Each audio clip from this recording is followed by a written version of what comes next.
ইনকলাব মঞ্চের মুখপাত্র শরীফ ওসমান হাদির হত্যার বিচারের দাবিতে ফ্রান্সের প্যারিসে সমাবেশ হয়েছে। জাতীয় নাগরিক party NCP diaspora alliance France শাখার আয়োজনে প্যারিসের ঐতিহাসিক রিপাবলিক চত্বরে সমাবেশে অংশ নেন প্রবাসীরা।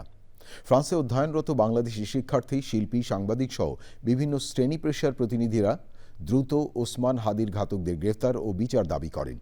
সমাবেশে ওসমান হাদির মাগফিরাত এবং বাংলাদেশের শান্তি ও সমৃদ্ধি কামনা করে বিশেষ দোয়া করা হয়। বিচার চাই, বিচার চাই, হাদি হত্যার বিচার চাই। হাদি এই মেসেজটাই দিয়ে গেছে যে আমি মরে গেলেও যেহেতু আমার হত্যার বিচারটা সুষ্ঠুভাবে হয়, সো আমরা এটাকেই বাস্তবায়ন করব। সেই ইনসাফের বাংলাদেশ কায়েম করতে চেয়েছে। সরকারের কাছে আমাদের একটাই দাবি, হাদি ভাইয়ের খুনিকে খুঁজে তাকে জীবিত অবস্থায় বিচার করা হোক। আমাদের একটাই দাবি, খুনিকে নিয়ে এনে বিচার করিয়ে তারপর নির্বাচন করা।